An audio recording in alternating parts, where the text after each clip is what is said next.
safe. Georgia Power is more than just your power company. We're your saving sidekick. For all kinds of quick and easy tips to help you save energy and money in no time flat. Hey, girl. Play fair. And because those little things add up, everyone wins. 3, 2, 1. Get started at GeorgiaPower.com today. Insurance companies across our area are now using drones to inspect roofs without your knowledge, and many are canceling homeowner policies based on roof condition. Hey guys, it's Anna Christina here for Roof Savers. If your roof is showing signs of aging with black streaks, algae, moss, or missing shingles, it could cost you more than you think. Don't take the risk of losing your insurance. Let Roof Savers help. Our 3-step process extends the life of the asphalt shingles on your roof by 17 years with just one application. First, we can clean your roof, removing dirt, algae, and those unsightly black streaks. Then, we perform a roof tune-up, replacing missing shingles and fixing nail pop-ups. Finally, we apply Renew at 17, giving an additional 17 years of life to your existing asphalt shingles. Don't risk getting a cancellation letter from your insurance company. Call the number on the screen now to see if your roof qualifies. Roof Savers. Save your roof, save your money. For years, WJBF News Channel 6 and our partners have championed local families through our Children First campaign. Together, our mission has always been to strengthen our community by uplifting children and their families across the CSRA. Count on News Channel 6 as we make a difference in the lives of local children. To learn more, visit WJBF.com/Children First. WJBF News Channel 6's Children First initiative is sponsored by Bridgestone and by Costello Law Firm. The News Channel 6 mobile app is now even better. Download it today.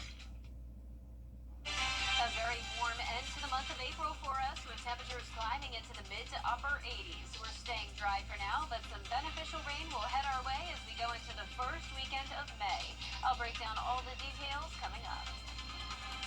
Now on News Channel 6 at 6, the latest on the deadly shooting of a Columbia County deputy. What a local organization is doing to take care of his family. They've helped officers in the past, and they're doing it once again.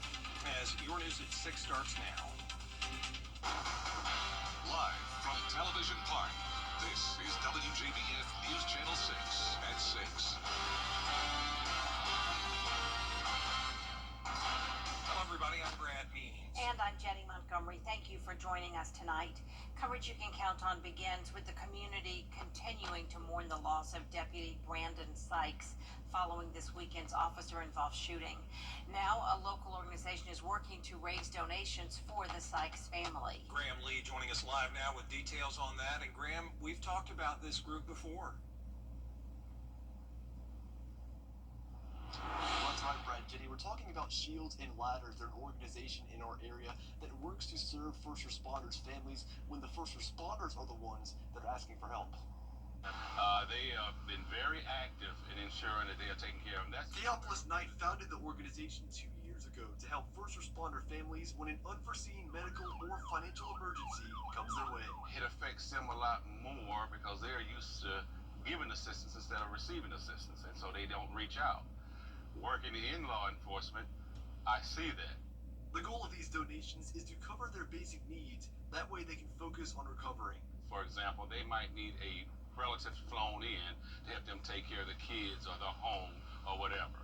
So, or they just might need somebody to talk to.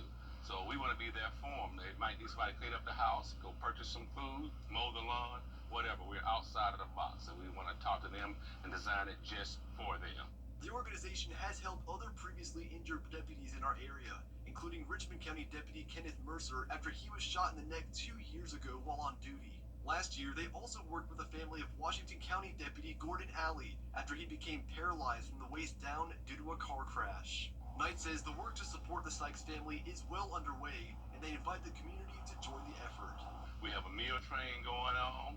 We have people bringing food in to us, so the community is responding very well. Give us a call, go online, let us know what they want to do, and it may not be monetarily. They might just want to bring some food in for the families or whatever. We'll be there for them. So if you'd like to make a donation to Shields and Ladders to support the Sykes family, we have a link to that on our website, WJBF.com. Live in Appling, Graham Lee, WJBF, News Channel 6. All right, Graham, thank you for that report.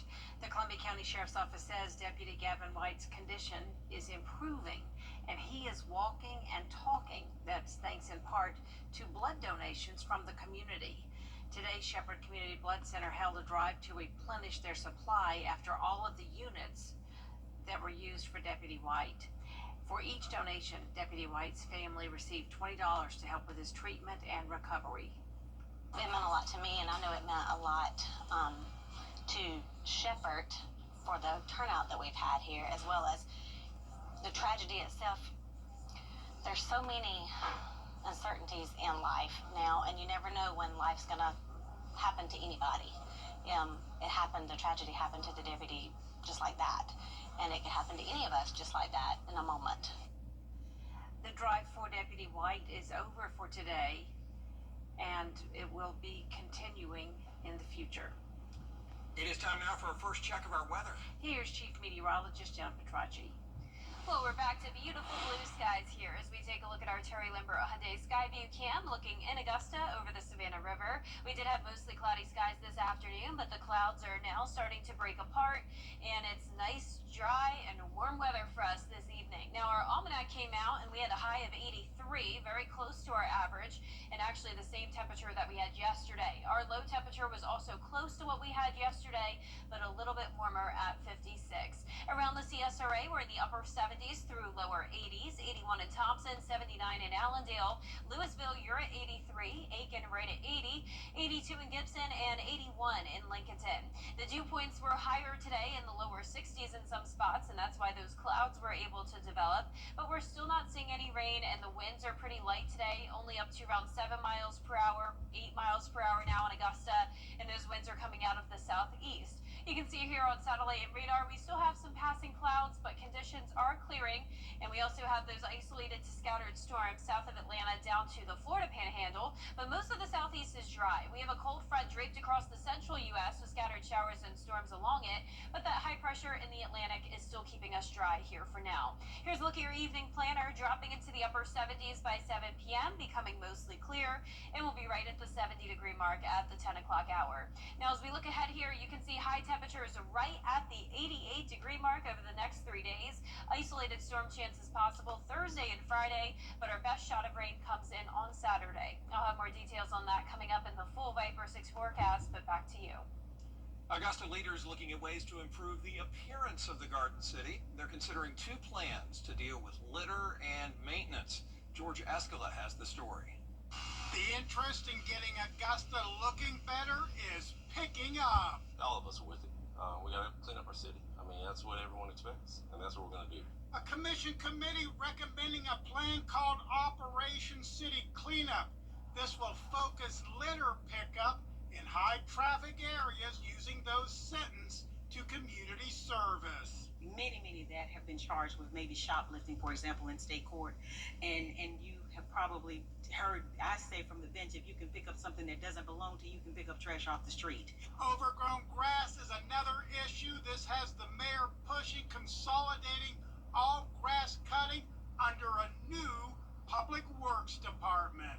We hear so many people complain about the Garden City not looking like the Garden City anymore. Well, let's put the money where it needs to go, and I'm with the mayor. But some commissioners point out the Central Services Department was created to handle city maintenance. If we open up this public works, I guess we need to do away with central service instead of creating another department, which actually creates a bigger government. Would that be a concern? This could cost money. Yeah, it's going to be a realignment. I don't think it's necessarily going to cost us more money. I think it's just going to be a shifting. A commission committee recommending the litter program, but putting off discussion on a new public works department until next month.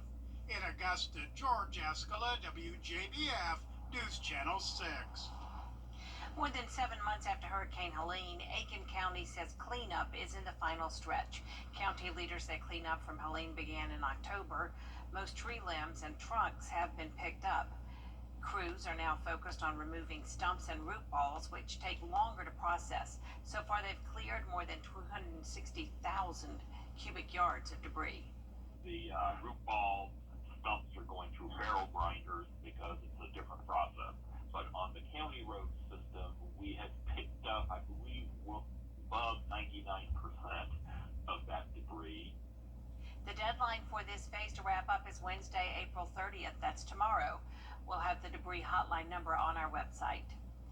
Coming up, looking at the future of Limestone University. Where things stand after leaders met today after the break. Roma O'Reilly Smith. Yours today. Visit GeraldJonesSubaru.com or stop by our dealership.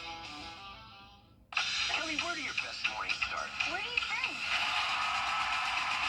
The best morning starts with Kelly and Mark. You're like apple pie in America. Weekday mornings at 9 on News Channel 6. Welcome back, everybody. Today, leaders at Limestone University are meeting to talk about the future of the school. This after an announcement that the school needed to raise $6 million or it would have to close. Julia Keener has more. Last week, Limestone University's school board met for nearly 3 hours, but a final decision was not made because a potential funding source was found. I wanted there to be a decision made so I knew what I could do moving forward, and there was just no decision, so it was just kind of like we're still stuck at what are we going to do. Shortly after that meeting, the school launched Together for Limestone, a public campaign to raise the $6 million the school needs to stay afloat. There was a $1 million donation by the Fullerton Foundation. However, the university has not disclosed the total amount raised, and students are feeling frustrated. I've heard a lot of numbers out there, like how much we're in the hole, if we're staying open, if we're not. It's been kind of a jumble. I'm kind of hoping that they make a decision, and if they postpone it again, I'm just going to leave and not stay. Some students say it's just not worth it to stay. I'm not going to sit here and get screwed over again, I don't want me to go to fall ball, and it just happens again, and I got to transfer and do all that for the seasons. Others fear tonight's verdict may mean life as they know it will drastically change. For us, freshmen, we had to basically restart, so it's just a shock and nervous, and I just don't know what to do. I'm lost at this moment. I hope they make one today, so then we know what to do, so I don't feel so stressed and frustrated. So I'm praying that they make a decision today. Georgia Governor Brian Kemp signed several bills into law to strengthen education and school safety in the Peach State. One includes fairness in school sports to ensure boys and girls do not have to share a playing field, restroom, or locker room. The second secures classrooms and increases access to mental health care for students, including a $50 million one-time grant for school safety. The third motivates local school boards to approve charter school petitions and prevent school systems from unfairly stopping these options. Senate Bill 82 addresses a critical access issue that we have in Georgia with regard to charter schools. We currently have 21,000 students sitting on charter school wait lists right now, just hoping the seat becomes available for them sometime soon.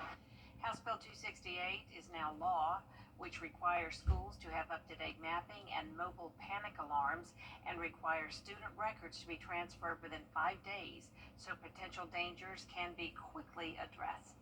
Our chief meteorologist, Jennifer Trashy, back with us now. Well, it's looking good this week. We're mostly dry and warm. As we go into the end of the week, we will see some rain chances, though, but drying out just in time for the end of your weekend. I'll have all the details right after this break. Here at John Foyne. Quality pre-owned cars, trucks, and SUVs, all from a dealer you can trust.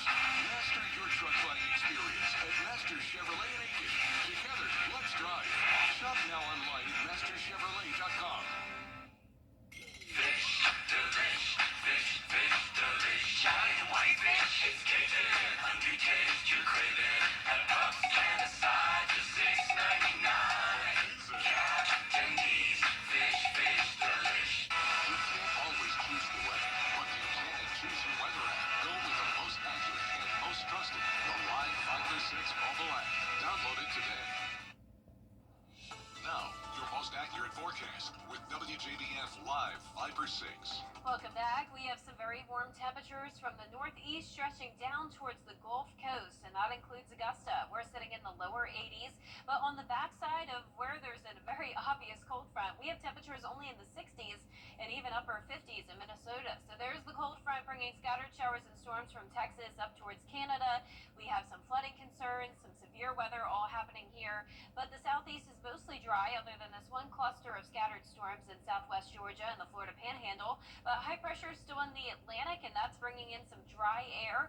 We did have some cloud cover form this afternoon, but now that we're getting close to sunset, the clouds are breaking apart, and we're sitting pretty comfortable in the upper 70s through low 80s. We're at a nice time of the year where it's not feeling too hot yet, but it's very comfortable outside, and the mornings aren't too cold. Our Terry Lambert Hyundai Skyview cam just showing a few of those puffy cumulus clouds here at Washington Road. 81 degrees with a southeast wind of 8 miles per hour. Dew points are in the upper 50s. Tomorrow morning we'll be in the upper 50s for those temperatures with calm winds. It's possible near bodies of water that we could see some patchy fog development, so keep that in mind. And as we go into the afternoon, some passing clouds but staying dry, and we'll get all the way up to a high of 88 degrees. That'll be the story over the next 3 days. Then we drop down to those lower 80s this weekend, and we'll finally see some beneficial rain. Now, our best shot at seeing that rain is on Saturday, so keep that in mind for any weekend plans. And we could see some isolated storms on Thursday and Friday. But for the first full week of May, things are looking pretty dry with slightly below normal chances of precipitation for the CSRA. And for our future cast, we're going to skip through Wednesday because there's really not much going on tomorrow. But by Thursday at lunchtime, some isolated storms will start to develop, primarily north of I-20. And you can see these are not looking very strong. We're not expecting severe weather at this point. And as we go through time, Thursday night will be dry. Now, it's possible that we could see a few more showers form on Friday morning ahead of the main front here. So that cold front is going to take its time moving towards the CSRA. So that's why initially it looked like Friday would be our rainy day, but now it's slowed down and it's going to be Saturday. So even by Friday night, most of the rain is still to the west of us, but as we go through time here, by Saturday afternoon, that's when we could see a pretty good chance of those scattered showers and storms. I'm still not expecting a lot of rainfall accumulation here. We could certainly use more, but any rain will at least be a bit helpful. Now, by Saturday night, we start to dry out already, and we'll have a northwest wind coming in, bringing in the drier and slightly cooler air for a Sunday. Low temperatures back down to the middle 50s, a high of 82, and just a beautiful sunny day in store. So I would definitely suggest Sunday for those outdoor plans. But of course, Saturdays could still change, and we'll keep you updated. But lows tonight will be around 60 degrees. Highs tomorrow will be anywhere from around 85 to 88 degrees. And that 10-day forecast is showing the 3-day stretch there of some minor rain chances. Back to sunshine Sunday into early next week. And then we'll see some additional chances of rain by the end of next week as we warm back into the upper 80s. Now, congratulations to today's umbrella winner. That is Kelly Still from Graniteville. Kelly, you can pick up your Viper 6 umbrella here at the station and sign up to win yours on WJBF.com. All right, thanks a lot, Jenna. Appreciate that. Still ahead, a special banquet to honor all the stellar athletes from this school year, and it's at SRP Park. The News Channel 6 sports team has a live report. That's next.